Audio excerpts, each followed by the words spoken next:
مرکز کی شان و شوکت احمد رضا کی رنگت، علم و ادب کا دھارا ہے جامعہ ہمارا، علم و ادب کا دھارا ہے جامعہ ہمارا۔ بسم اللہ الرحمن الرحیم۔ اسی قانون اور ضابطے پر مسائل کی تفریع ہو رہی ہے نا، کہ سب سے پہلا مسئلہ یہ واضح کیا کہ کلمہ کفر کو جاری کرنے پر جس کو مجبور کیا گیا ہو اور اگر وہ کلمہ کفر ادا نہیں کرے گا تو اپنی جان کا اندیشہ ہے، تو ایسی صورت میں شریعت مطہرہ نے اس شخص کو زبان سے حالت مجبوری میں کلمہ کفر زبان سے بولنے کی رخصت دی ہے، لیکن اس شرط کے ساتھ کہ اس کا دل ایمان پر مطمئن ہو۔ ایسے ہی کسی شخص نے، مکرہ نے، کسی کو مجبور کیا گیا تھا کہ حالت احرام میں جو محرم ہے اس محرم کو حالت احرام میں جنایت کرنے پر مجبور کیا گیا۔ جنایت کا مطلب سمجھتے ہو؟ جرم، مثلا شکار کر لے یا کسی کی سے لڑائی کر وغیرہ، جو حالت احرام میں ممنوعات میں سے ہے، تو اس جنایت کرنے پر اس محرم کو مجبور کیا گیا ہے نا۔ تو اب ایسی صورت میں انہوں نے یہ کہا کہ اس کے لیے جس کو مجبور کیا گیا ہے جس چیز پر، تو اس کے لیے مطلب وہ چیز کرنا مباح ہو جائے گا، حالانکہ یہاں سبب حرمت اور حرمت دونوں کی دونوں قائم ہیں، یعنی یہاں اس کا حکم بھی قائم ہے۔ اس کا حکم کیا ہے؟ حرمت الجنایت فی الاحرام، حالت احرام میں جنایت کیا ہے؟ حرام ہے، جرم حرام ہے، تو یہ بھی یہاں قائم ہے۔ اور مطلب یہ ہے کہ ساتھ ہی ساتھ احرام کی صورت بھی یہاں قائم ہے، تو سبب حرمت اور حرمت دونوں یہاں قائم ہیں۔ اس وجہ سے یہ مباح کیوں ہے؟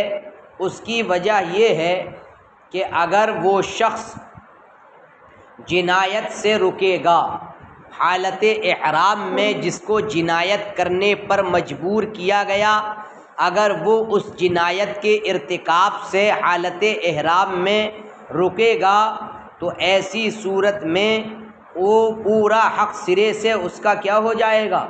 فوت ہو جائے گا۔ اور اللہ تبارک و تعالی کا حق کیا ہے؟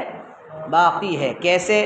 کہ بِأَدَاءِ الْغَرْمِ، یعنی تاوان دے کر کے مکرہ پر، مطلب یہ ہے کہ اس پر جو جس کو وہ کیا گیا ہے اس پر ضروری ہوگا کہ وہ کیا بعد میں ادا کرے؟ تاوان ادا کرے۔ تو اگر وہ اس جنایت سے رکے گا تو اپنا حق تو بالکلیہ فوت کر لے گا، اور اپنا حق کیا ہے؟ اس کی جان چلی جائے گی۔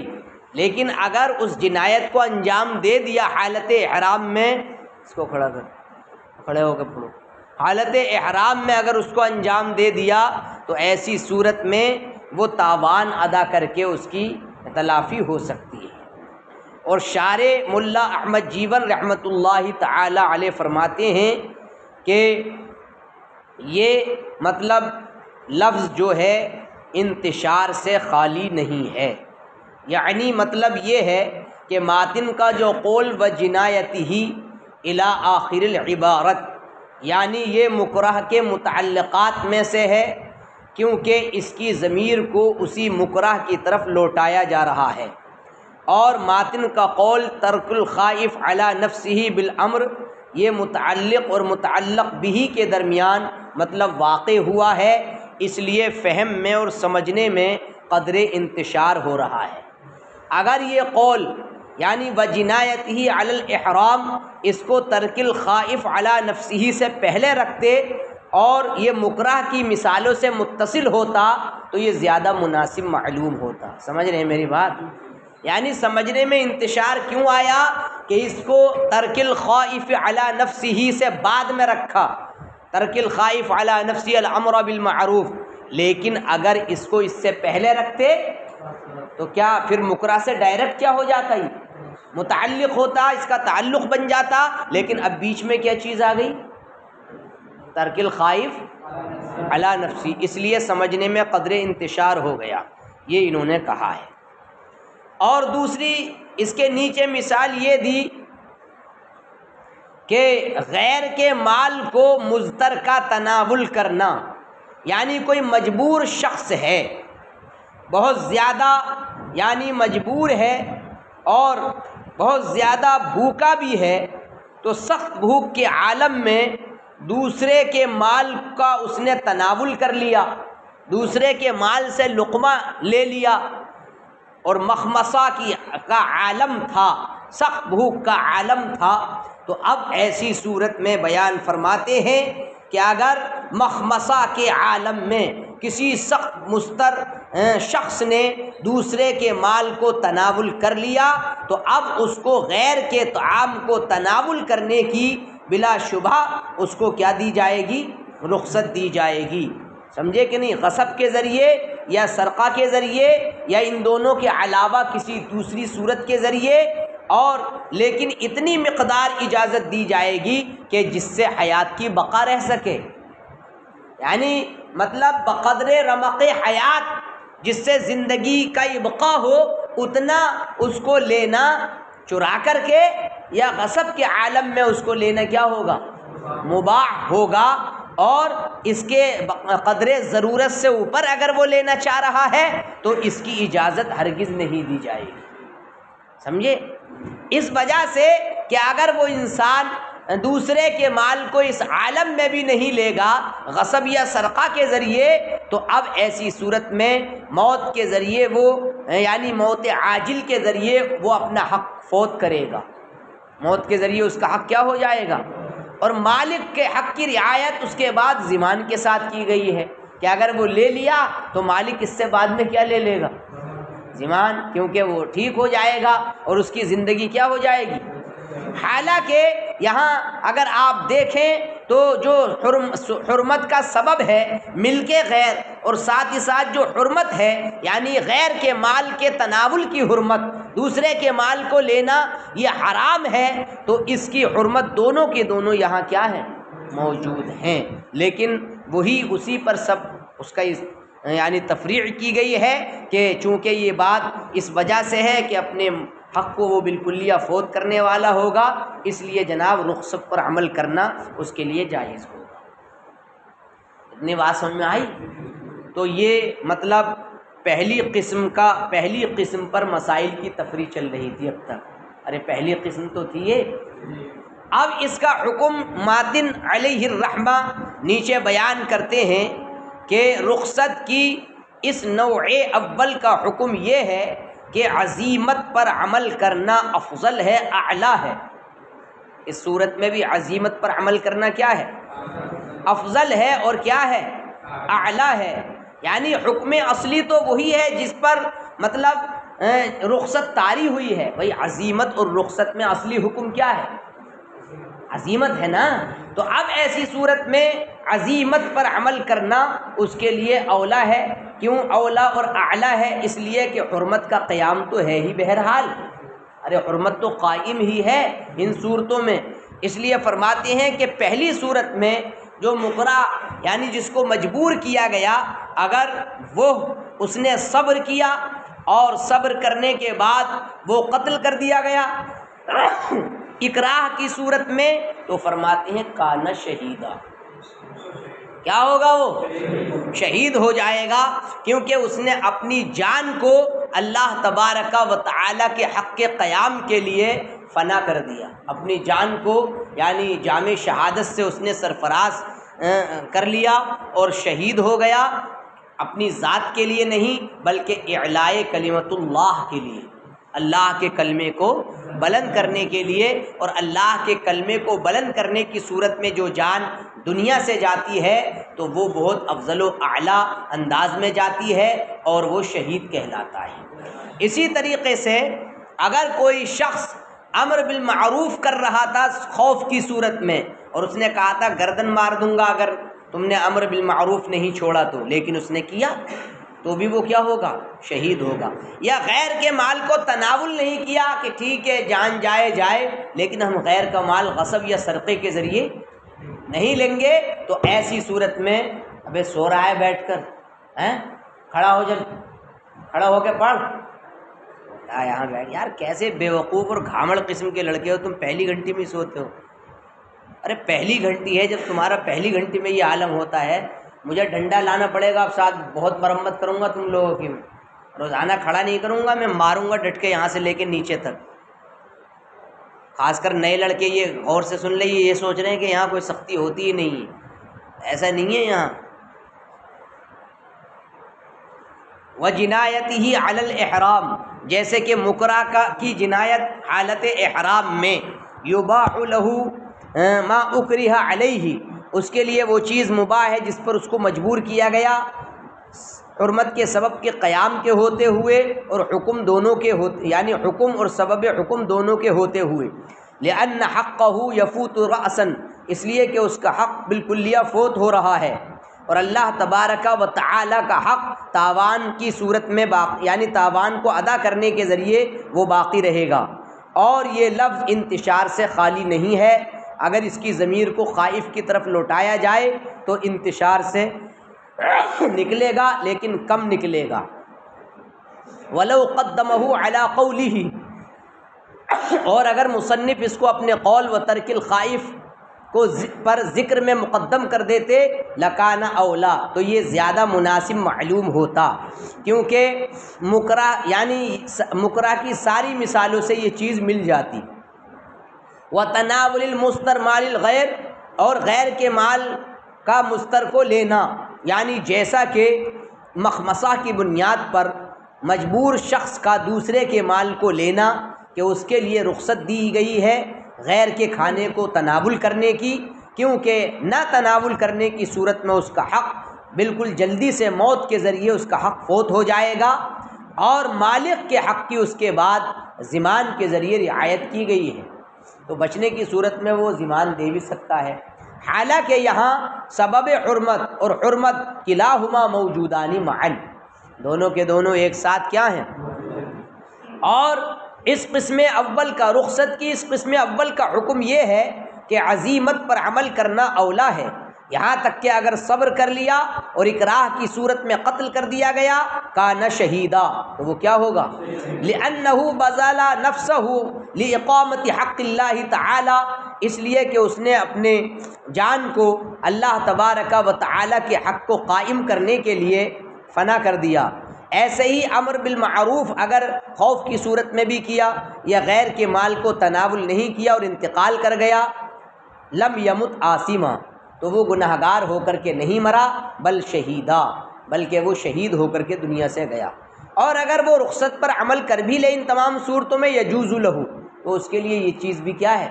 علی ما حررت، جیسا کہ میں نے اس کے بارے میں شارح کہتے ہیں تحریر کیا۔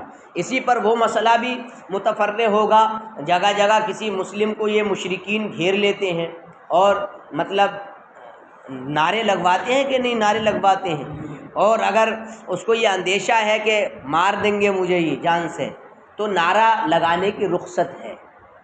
ارے نہیں ہے کہ وہ بھی تو مکرہ ہے، نعرہ لگانے کی اس صورت میں کیا ہوگی، لیکن اس شرط کے ساتھ کہ قلبہ مطمئن بالایمان، لیکن اس نے اس کے باوجود بھی اگر نہیں لگایا تو ماتا شہیدہ۔ والثانی مستبیح مع قیام السبب، اب دوسری قسم کا بیان ہے۔ دوسری قسم یہ ہے، استباحہ یہاں حقیقت پر محمول ہے کیونکہ محرم کا حکم حرمت جو محرم کا حکم ہے یعنی حرمت وہ سبب سے بعد میں ہے تو استباحت حقیقتاً ثابت ہوگی۔ دوسری قسم وہ ہے مستبیحہ، جس کے جائز ہونے کو طلب کیا گیا ہو سبب کے ہوتے ہوئے، لیکن الحکم تراخی عنہ، لیکن حکم اس سبب سے کیا ہے؟ پیچھے ہے، بعد میں ہو رہا ہے۔ فہو ادون من الاول، تو یہ پہلی والی سے کم ہے۔ لأنه من حيث أن السبب قائم فهو من الرخص الحقیقیہ، اس لیے کہ اگر اس لحاظ سے دیکھا جائے کہ سبب قائم ہے تو یہ رخصت حقیقیہ سے ہے، اور اگر اس لحاظ سے دیکھا جائے کہ حکم اس سبب سے پیچھے ہے تو اب یہ مطلب غیر احق ہے۔ غیر احق کا مطلب یہ ہے کہ یہ قسم مجاز کے مشابہ ہو گئی اور پہلی سے کم ہو گئی۔ اس کی مثال ہے کل مسافری، اے کافطار المسافر یرخص له، یعنی جیسے کہ مسافر کی افطار کہ اس کو رخصت دی جا رہی ہے۔ فإن السبب وهو شهود الشهر موجود في حقه، اس لیے کہ سبب یعنی وجوب صوم کا سبب وہ کیا ہے؟ رمضان کے مہینے کا حضور، یہ موجود ہے اس کے حق میں، مسافر کے حق میں بھی موجود ہے نا، یا سفر کے عالم میں رمضان کا مہینہ نہیں رہا وہ؟ لیکن حکمہ، لیکن اب اس کا حکم یعنی شہود شہر کا حکم، وہو وجوب اداء الصوم، جو کہ ادائے صوم کا ضروری ہونا ہے، وہ حکم تراخی عنہ، اس سے کیا ہو گیا ہے؟ پیچھے ہو گیا ہے۔ الی ادراک عدت من ایام اخر، دوسرے ایام کی گنتی کو جاننے تک، یعنی وہ بعد میں مطلب یہ ہے کہ قضا کر لے گا، اور اگر چاہے وہ افطار کرنا تو مسافر کے لیے کیا ہے؟ رخصت۔ تو اب اس کا جو حکم ہے وہ پیچھے ہو گیا ہے، کس سے؟ مسافر سے، جبکہ سبب کیا ہے؟ لیکن سبب سے حکم تراخا کیا ہو گیا ہے؟ پیچھے ہو گیا ہے۔ اسی لیے وہ حکم ہو، اور اس کا حکم یہ ہے دوسری قسم کا، ان الاخذ بالعزیمت اولا، کہ عزیمت پر عمل کرنا بھی کیا ہے؟ اولا ہے، لکمالی سبب ہی، کیونکہ سبب کیا ہے؟ اور وہ کیا ہے؟ شہود شہر۔ مسافرین کو بہانہ مل جاتا ہے، ٹرین میں روزہ رکھتے نہیں ہیں، پلین میں کھاتے ہوئے آتے ہیں، جبکہ میرے نزدیک تو سفر میں روزہ اچھا کٹتا ہے، ہموسے سموسے اور پکوڑی سکوڑی یہ کھانے کی چیزیں نہیں ہیں، اس لیے بھی روزہ رکھنے میں کیا جا رہا ہے؟ روزہ رکھنا ہی چاہیے۔ حتیٰ کان الصوم فی السفر افضل من الافطار عندنا، یہاں تک کہ سفر میں روزہ رکھنا ہمارے نزدیک افطار کے بالمقابل کیا ہے؟ وعند الشافعی، اور امام شافعی کہیں افطار افضل ہے، لقولہ علیہ السلام، کیونکہ نبی کریم صلی اللہ علیہ وسلم کا ارشاد ہے اولئک العصاۃ، اولئک العصاۃ، جن لوگوں نے سفر میں افطار کر لیا تھا تو نبی کریم صلی اللہ علیہ وسلم نے مطلب پوری حدیث حضرت جابر بن عبداللہ انصاری سے مروی ہے ان رسول اللہ صلی اللہ علیہ وسلم خرج الی مکہ عام الفتح، محشی نے نقل کی ہے، فصام حتى بلغ قراع العمیم وصام الناس معه فقیل ان الناس قد شق عليهم الصيام وان الناس ينظرون فيما فعلت قدعا بقدح من ماء بعد العصر والناس ينظرون إليه فافطر بعضهم وصام بعضهم فبلغه ان ناسا صاموا فقال اولئك العصاة، یعنی آپ صلی اللہ علیہ وآلہ وسلم فتح مکہ کے سال مکے کی طرف نکلے، جب مقام قراع العمیم تک آپ پہنچے تو لوگوں نے آپ کے ساتھ روزہ رکھا، تو آپ کی بارگاہ میں عرض کیا گیا یا رسول اللہ، لوگوں پر روزہ شاق ہو رہا ہے، لوگ ادمرے ہو رہے ہیں۔ تو اب ایسی صورت میں لوگ مطلب اس بات کا انتظار کر رہے، دیکھ رہے ہیں کہ جو آپ نے مطلب یہ ہے کہ کیا، پانی کا برتن منگایا عصر کے بعد، اور لوگ آپ کی طرف دیکھ رہے ہیں، تو بعض لوگوں نے آپ کے عمل کو دیکھ کر افطار کیا اور بعض لوگوں نے روزہ رکھ لیا، تو آپ صلی اللہ علیہ وآلہ وسلم کو اس کی خبر پہنچی کہ کچھ لوگوں کا روزہ بھی ہے اور کچھ لوگوں نے افطار بھی کیا ہے، تو آپ نے ارشاد فرمایا کہ جن لوگوں نے افطار کیا ہے اولئک العصاۃ، اولئک العصاۃ، وہ کیا ہیں؟ نافرمان ہیں۔ تو امام شافعی نے اس بات سے دلیل قائم کی کہ اگر روزہ سفر کی حالت میں اگر مطلب یہ ہے کہ روزہ رکھنا افضل نہ ہوتا تو آپ یہ کیوں فرماتے؟ اگر افطار ضروری ہوتا تو آپ یہ کیوں فرماتے اولئک العصاۃ؟ یہ امام شافعی کی دلیل ہے اس طور سے، لیکن علامہ بدر الدین العینی رحمۃ اللہ تعالی علیہ اور علامہ ابراہیم بن حلبی اور امام جلیل ابو الاخلاص حسن شرمبلالی، امام جلیل ابو الاخلاص حسن شرمبلالی اور بالغ النظر سیدی قطبۃ العلماء علامہ علاء الدین حسکفی دمشقی صاحب در مختار علی الرد المختار، ان تمام ائمہ و فقہائے کرام کے یہاں تحقیق یہی ہے کہ حالت سفر میں الافطار مرخص والصوم افضل، یعنی روزہ کیا ہے؟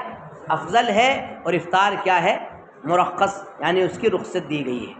اور دوسرا نبی کریم صلی اللہ علیہ وسلم کا ارشاد لیس من بر صیام فی سفر، لیس من البر ہے یہ حقیقت میں، لیکن یہ پڑھنے کا ایک طریقہ ہے لیس من بر صیام فی سفر، حالت سفر میں روزہ نیکی سے نہیں ہے، یعنی لیس من البر الصیام فی السفر، حالت سفر میں روزہ نیکی سے نہیں ہے۔ لیکن ہماری طرف سے اس کا جواب یہ ہے قلنا ذالک کان ذالک محمولا علی حالت الجہاد، یہ کس پر محمول ہے؟ حالت جہاد پر، یعنی حالت جہاد میں مجاہدین اگر جا رہے ہیں تو ان کے لیے روزہ نیکی سے نہیں ہے حالت سفر میں، ورنہ سب کے لیے کیا ہے؟ روزہ نیکی سے ہے۔ سمجھ میں آئی بات؟